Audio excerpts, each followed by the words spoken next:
नमस्ते दोस्तों, welcome to exam on. और आज है 29 सितंबर और आज हम लोग 29 सितंबर से रिलेटेड इम्पॉर्टेंट करंट अफेयर्स को यहाँ पे डिस्कस करेंगे और इससे रिलेटेड जो भी इम्पॉर्टेंट फैक्ट्स और जीके बनते हैं उन सभी को जानेंगे। और ये जो करंट अफेयर्स है आप लोगों के सभी कॉम्पिटिटिव एग्ज़ाम के लिए मोस्ट इम्पॉर्टेंट है, इसलिए वीडियो को ध्यान से ज़रूर देखिएगा। फर्स्ट क्वेश्चन है आप लोगों के सामने और सबसे पहले यहाँ पे बात की जा रही है समुद्री अभ्यास के बारे में। क्वेश्चन है, भारत ने किस देश के साथ अभी हाल ही में एक समुद्री अभ्यास शुरू किया है।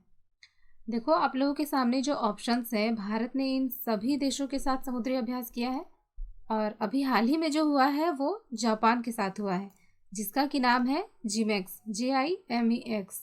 तो अभी भारत ने जापान के साथ जीमेक्स समुद्री अभ्यास किया और ये एक द्विपक्षीय नौसैनिक समुद्री अभ्यास था जो कि अरब सागर में इसको ऑर्गेनाइज किया गया था। और अभी जो कोविड-19 है इसके कारण non contact at sea only format पे आयोजित किया गया था। बाकी ये जो अभ्यास है इसमें दोनों देशों को ये फ़ायदा होता है कि दोनों देश एक दूसरे से सहयोग करके, आपसी विश्वास करके एक दूसरे की टेक्निक्स, एक दूसरे के स्किल्स को सीखते हैं। बहुत कुछ इन्हें सीखने मिलता है और इनसे बहुत कुछ सीखते हैं और अपने देश में वे इम्प्लीमेंट भी करते हैं। तो ये दोनों ही देशों के लिए काफ़ी बेहतर होता है। अच्छा, बात करें अगर इन दोनों ऑप्शंस के बारे में तो फ्रांस के बारे में फ्रांस के साथ भारत ने एक एक्सरसाइज किया था, वो था वरुण। जबकि ऑस्ट्रेलिया के साथ कुछ ही दिन पहले भारत ने एक्सरसाइज किया था, वो है पैसेक्स, जो कि बंगाल की खाड़ी में आयोजित किया गया था। तो ये तीनों ही एक्सरसाइज काफ़ी इम्पॉर्टेंट है, याद रखिएगा।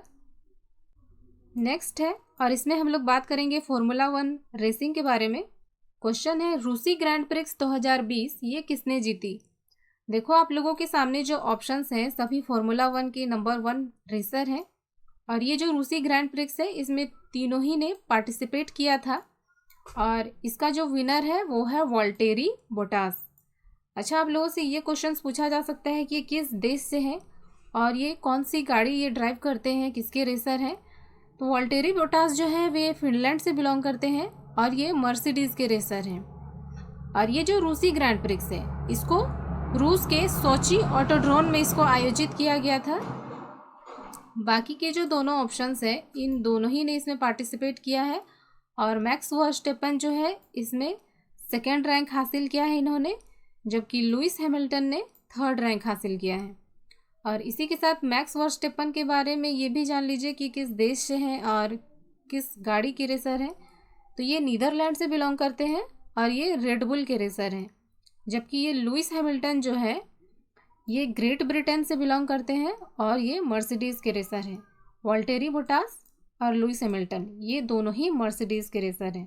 तो ये काफ़ी इम्पॉर्टेंट पॉइंट है, इन सभी के बारे में याद रखिएगा। नेक्स्ट हम लोग बात करेंगे कि इम्पॉर्टेंट डे के बारे में। क्वेश्चन है, सूचना की सार्वभौमिक पहुंच के लिए अंतर्राष्ट्रीय दिवस ये किस दिन मनाया जाता है। देखो आप लोगों के सामने जो ऑप्शंस हैं कोई ना कोई इम्पॉर्टेंट डे है इस दिन में, 9, 25 और 28 सितंबर को। और इस क्वेश्चन का जो सही आंसर है वो है 28 सितंबर। अच्छा, ये डे क्यों मनाया जाता है। तो ये सभी को स्वास्थ्य और समावेशी ज्ञान मांगने, प्राप्त करने और प्रदान करने का अधिकार के बारे में जागरूकता फैलाने के लिए, लोगों को जागरूक करने के लिए इस दिन को मनाया जाता है। और इस दिन के पीछे हिस्ट्री ये है कि यूनेस्को में इस डे को मनाने के लिए, इस डे की इम्पोर्टेंस को देखते हुए इस बारे में बात की गई और फाइनली 15 अक्टूबर 2019 को इस डे को मनाने के लिए इसकी घोषणा की गई यूनेस्को के द्वारा। अच्छा, यूनेस्को के बारे में बात करते हैं। यूनेस्को जो कि बहुत ही इम्पॉर्टेंट बॉडी है, पूरे वर्ल्ड लेवल पर ये काम करती है और इसका जो हेडक्वार्टर है वो है पेरिस, फ्रांस में।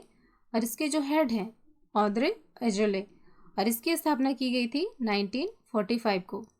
बाकी के इन दोनों ऑप्शंस को अगर हम डिस्कस करें तो 9 सितंबर को हम लोगों ने पढ़ा था इस दिन हिमालय दिवस मनाया जाता है, जबकि 25 सितंबर को हम लोगों ने पढ़ा था कि इस दिन अंत्योदय दिवस मनाया जाता है, जो कि पंडित दीनदयाल उपाध्याय की जयंती भी है।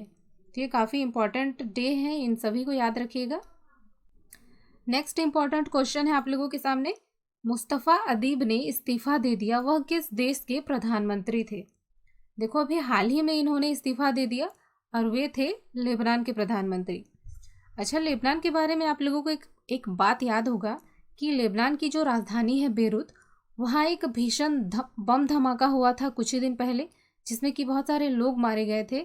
सिटी जो है पूरी तरह जल गई थी, लोग बेघर हो गए थे। तो इसी कारण वहाँ की जो सरकार थी, वहाँ के जो प्रधानमंत्री थे हसन अदीब, उन्होंने अपने पद से इस्तीफा दे दिया था और फिर उनकी जगह मुस्तफ़ा अदीब को नियुक्त किया गया था। और अभी हाल ही में इन्होंने भी इस्तीफा दे दिया है। बाकी लेबनान की जो राजधानी है वो है बेरूत और करेंसी ये इस्तेमाल करता है लेबनानी पाउंड। बाकी दोनों ऑप्शंस को देख लेते हैं। सोमालिया के नए प्रधानमंत्री अभी नियुक्त हुए हैं मोहम्मद हुसैन रोबेल और इसकी जो राजधानी है वो है मोगादिशु और ये करेंसी इस्तेमाल करता है सोमाली सिलिंग। बाकी बोगनविल के बारे में बात करते हैं। ये 2019 में ही पपुआ न्यू गिनी से अलग हुआ है और ये एक आइलैंड बेस्ड देश बोलिएगा इसको, और इसकी जो राजधानी है बुका द्वीप है और अभी हाल ही में जो इसके प्रधानमंत्री नियुक्त हुए हैं वे हैं इस्माइल तोरोमा। तो ये काफ़ी इम्पोर्टेंट हो जाता है। नेक्स्ट हम लोग बात करेंगे एक इम्पॉर्टेंट अभियान के बारे में। क्वेश्चन है, उड़ीसा बाय रोड अभियान शुरू किया गया, उड़ीसा के मुख्यमंत्री कौन है? देखो आप लोगों के सामने जो ऑप्शंस हैं ये तीनों ही कोई ना कोई स्टेट के सीएम हैं और उड़ीसा के जो सीएम हैं वे हैं नवीन पटनायक। और उन्होंने ये अभियान क्यों शुरू किया है? तो उड़ीसा में पर्यटकों को लुभाने के लिए ये अभियान शुरू किया गया है, यानी कि सरकार के द्वारा अच्छी गुणवत्ता युक्त सड़कों के नेटवर्क के माध्यम से पर्यटकों को लुभाने की कोशिश की जा रही है। बाकी उड़ीसा के बारे एक इम्पॉर्टेंट करंट अफेयर्स का ही पॉइंट है, वहाँ एक बल्क ड्रग पार्क की स्थापना की गई थी और उड़ीसा की जो राजधानी है वो है भुवनेश्वर। बाकी डीआरडीओ ने भी एक अभ्यास नामक मिसाइल का सफल परीक्षण किया था अभी हाल ही में उड़ीसा में। तो ये सारे इंपॉर्टेंट पॉइंट उड़ीसा से बन जाते हैं। अच्छा, बाकी के ऑप्शंस को देख लेते हैं। अशोक गहलोत ये हैं राजस्थान के सीएम, जबकि योगी आदित्यनाथ आप लोग जानते हैं ये यूपी के सीएम हैं। नेक्स्ट इंपॉर्टेंट क्वेश्चन है आप लोगों के सामने और इसमें एक इंपॉर्टेंट अपॉइंटमेंट के बारे में बात की जा रही है। क्वेश्चन है, केवीआईसी का सलाहकार किसे नियुक्त किया गया है? देखो आप लोगों के सामने जो ऑप्शंस हैं तीनों ही काफ़ी इंपॉर्टेंट पद पर कार्य कर रहे हैं और ये जो केवीआईसी का सलाहकार नियुक्त किया गया है ये सुनील शेट्टी को नियुक्त किया गया है। और ये जो केवीआईसी है ये बेसिकली खादी उद्योग से संबंधित है, उसी का एक आयोग है और भारतीय फैशन उद्योग से संबंधित एक शख्स है सुनील शेट्टी, इन्हें ही सलाहकार नियुक्त किया गया है। इससे पहले इस पद पर रितु बेरी थी जो कि फैशन डिज़ाइनर थी। बाकी अब जो सुनील शेट्टी है इसके साथ जुड़कर खादी के प्रचार प्रसार में आयोग की सलाहकार की भूमिका निभाएंगे, इसके प्रसार को बढ़ाएंगे, लोगों को खादी की उपयोगिता के बारे में बताएंगे, समझाएंगे और इस बारे में वर्क करेंगे। अब बाकी के जो दोनों ऑप्शंस हैं ये दोनों ही इम्पॉर्टेंट हैं। अनिल धस्माना इनको नियुक्त किया गया था एनटीआरओ का हेड, जबकि सीमांचला दास इनको आईएमएफ का सलाहकार नियुक्त किया गया था। आईएमएफ जिसको कि आप लोग इंटरनेशनल मॉनेटरी फंड के नाम से जानते हैं। इन तीनों ही अपॉइंटमेंट के बारे में आप लोग याद रखेंगे। नेक्स्ट इंपॉर्टेंट क्वेश्चन है आप लोगों के सामने और इसमें एक इंपॉर्टेंट अपॉइंटमेंट के बारे में बात की जा रही है। क्वेश्चन है, आईसीसी के आजीवन ट्रस्टी के रूप में किसकी नियुक्ति की गई है? देखो आप लोगों के सामने जो ऑप्शंस हैं तीनों ही को काफ़ी इंपॉर्टेंट पद मिला हुआ है और इस क्वेश्चन का जो सही आंसर है वो है गोपाल कृष्णन गांधी। तो अभी हाल ही में इनकी नियुक्ति की गई है और ये जो है वेस्ट बंगाल के पूर्व गवर्नर रह चुके हैं। बाकी आईसीसी की अगर बात करें, इसको आप लोग इंडिया इंटरनेशनल सेंटर के नाम से जानते हैं और इसका हेडक्वार्टर है दिल्ली में। बाकी के इन दोनों ऑप्शंस को अगर हम करंट से रिलेट करके देखें तो सीबीडीटी का चेयरमैन बनाया गया था प्रमोद चंद्र मोदी को, जबकि भारतीय टेनिस संघ का अध्यक्ष बनाया गया था अनिल बैजल को। तो ये तीनों ही काफ़ी इंपॉर्टेंट अपॉइंटमेंट है, इन तीनों ही के बारे में याद रखिएगा। नेक्स्ट है, केबल स्टैंड ब्रिज का उद्घाटन कहाँ किया गया? देखो अभी ये हाल ही में किया गया है हैदराबाद जो कि तेलंगाना की राजधानी है। और ये जो है देश का सबसे लंबा पुल है और इसकी जो खास बात है, इसमें 4 लेन ब्रिज है और ये दुर्गम चिरकू झील उसमें बनाया गया है और इसकी जो टोटल लंबाई है वो है 426 मीटर। और ये जो केबल स्टैंड ब्रिज है, इसको हमारे जो राज्य मंत्री हैं, गृह राज्य मंत्री जी किशन रेड्डी, इसके द्वारा उद्घाटन किया गया। अच्छा, हमारे गृह मंत्री कौन है? तो गृह मंत्री हैं अमित शाह। और इस स्टैंड ब्रिज में टोटल जो खर्च एस्टिमेट किया गया है, इसमें जो लगा है वो 334 करोड़ रुपए से भी अधिक का वैल्यू है। बाकी इन दोनों ऑप्शंस को अगर हम करंट से रिलेट करके देखें तो जयपुर के बारे हम लोगों ने पढ़ा था कि यहाँ एक पत्रिका गेट का अनावरण किया गया था, जबकि अयोध्या के बारे हम लोगों ने पढ़ा था कि यहाँ एक इंटरनेशनल एयरपोर्ट बनाया जा रहा है जिसका कि नाम भगवान राम के नाम पर रखा जाएगा। तो काफ़ी इम्पॉर्टेंट है, याद रखिएगा। नेक्स्ट है, और यहाँ पे हम लोग बात करेंगे एक पोर्टल के बारे में। क्वेश्चन है, यू राइस पोर्टल ये किस राज्य ने लॉन्च किया है? देखो, अभी हाल ही में लॉन्च किया है इसको यूपी ने। यूपी के जो सीएम है योगी आदित्यनाथ। अच्छा, ये क्यों लॉन्च किया है? तो छात्रों के लिए इसको बेसिकली यूज किया है और इसमें लगभग 20 लाख छात्र और विशेषज्ञ जुड़ेंगे। और इससे क्या फ़ायदा होगा? तो इसमें जो फैसिलिटी है, ऑनलाइन टेस्ट की सुविधा होगी, डिजिटल बुक उपलब्ध होगा, डिजिटल बहुत सारे मटेरियल इसमें उपलब्ध होंगे और छात्रों का डिजिटल मूल्यांकन भी किया जाएगा। इसके अलावा इसमें डिजिटल इंटर्नशिप भी होगी, ई लाइब्रेरी की भी सुविधा मिलेगी, साथ ही साथ रोजगार से भी संबंधित जानकारी मिलेगी। तो काफ़ी इम्पॉर्टेंट पोर्टल ये छात्रों के लिए हो जाता है, तो इसके बारे में आप लोग याद जरूर रखिएगा। बाकी इन दोनों ऑप्शंस को हम देखें तो इसके बारे में हम लोगों ने पढ़ा था कि एमपी में एक गंदगी भारत छोड़ो अभियान शुरू की गई थी हाल ही में, जबकि राजस्थान में एक मोक्ष कलश योजना शुरू की गई थी। तो इन सभी बातों के बारे में याद रखेंगे। नेक्स्ट है, एक इम्पॉर्टेंट पर्सनैलिटी के बारे में बात की जा रही है। क्वेश्चन है, जसवंत सिंह का निधन हो गया, वह किस क्षेत्र से संबंधित थे? देखो, वे एक राजनीतिज्ञ थे, वे हमारे केंद्रीय मंत्री रह चुके हैं। पहले वे सेना में थे, अधिकारी थे और फिर बाद में केंद्रीय मंत्री में विभिन्न मंत्रालयों का इन्होंने पदभार ग्रहण किया था, विभिन्न मंत्री बने थे विभिन्न पद पर। और अभी हृदयघात के कारण इनका निधन हो गया। बाकी के जो दोनों ऑप्शंस हैं, इन दोनों ही के बारे हम लोगों ने पढ़ा है कि एक क्रिकेटर थे जिनका कि निधन हो गया, सचिन देशमुख, जिनको कि मिनी गावस्कर कहा जाता है। रणजी क्रिकेटर थे ये, काफ़ी अच्छे। एक अभिनेता थे हॉलीवुड के जिनका कि निधन हो गया, वे थे जेम्स चैडविक। आगे देखते हैं। नेक्स्ट हम लोग बात करेंगे एक इम्पॉर्टेंट अपॉइंटमेंट के बारे में। क्वेश्चन है, बीसीसीआई की महिला चयन समिति की प्रमुख कौन बनी है? अच्छा, पहले बात करते हैं बीसीसीआई के बारे में।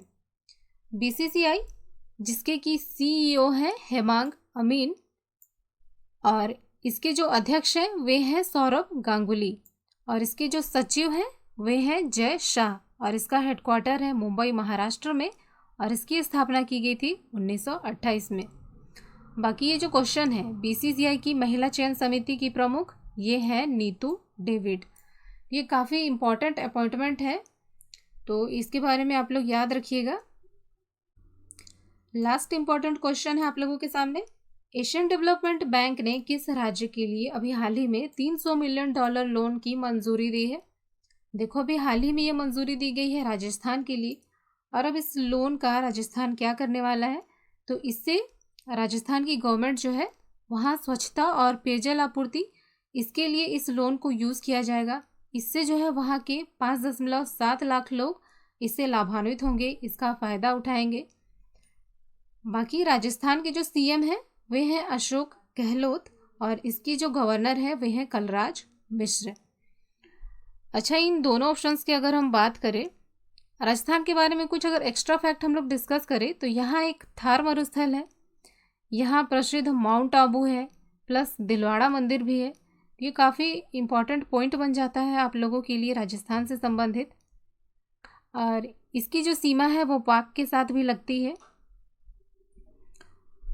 बाकी के ऑप्शंस को अगर हम देखें तो गुजरात के बारे हम लोगों ने पढ़ा था कि यहाँ एक सी प्लेन सेवा की शुरुआत की गई है, जबकि पश्चिम बंगाल में एक बहुत बड़ा भारत का सोलर ट्री वो यहाँ स्थापित किया गया था। अच्छा दोस्तों, आज हम लोगों ने जो करंट अफेयर्स पढ़े उसका एक ओवरव्यू देख लेते हैं एक बार। यूपी की गवर्नमेंट ने एक यू राइस पोर्टल स्टार्ट किया है छात्रों के लिए। उड़ीसा गवर्नमेंट के द्वारा एक उड़ीसा बाय रोड अभियान शुरू किया गया है पर्यटकों को आकर्षित करने के लिए। और तेलंगाना, यहाँ की राजधानी हैदराबाद में एक केबल स्टैंड ब्रिज का उद्घाटन किया गया है। और अभी हाल ही में एशियन डेवलपमेंट बैंक ने $300 मिलियन के ऋण की मंजूरी दी है राजस्थान के लिए। देखते हैं गेम। रूसी फॉर्मूला 1 ये वॉल्टेरी बोटास ने जीती है, जबकि एक जीमेक्स अभ्यास जो था वो इंडिया और जापान के बीच हुआ था। बीसीसीआई की महिला चयन समिति की प्रमुख बनी थी नीतू डेविड, जबकि आईसीसी की ट्रस्टी वो बने थे गोपाल कृष्णन गांधी। और केवीआईसी इनका सलाहकार नियुक्त किया गया था सुनील सेठी को। जबकि एक पर्सनालिटी है जो कि राजनीतिज्ञ हैं, इनका निधन हो गया अभी हाल ही में, वे हैं जसवंत सिंह। अच्छा दोस्तों, यही थे आज के सारे इंपॉर्टेंट करंट अफेयर्स। अगर आप लोगों को किसी क्वेश्चन में डाउट है या कुछ पूछना चाहते हैं तो कमेंट कर सकते हैं। और अगर अभी तक आप लोगों ने चैनल सब्सक्राइब नहीं किया है तो प्लीज़ सब्सक्राइब कर लीजिए और वीडियो को लाइक करना ना भूलिएगा। आज के लिए इतना ही, देखते हैं, धन्यवाद।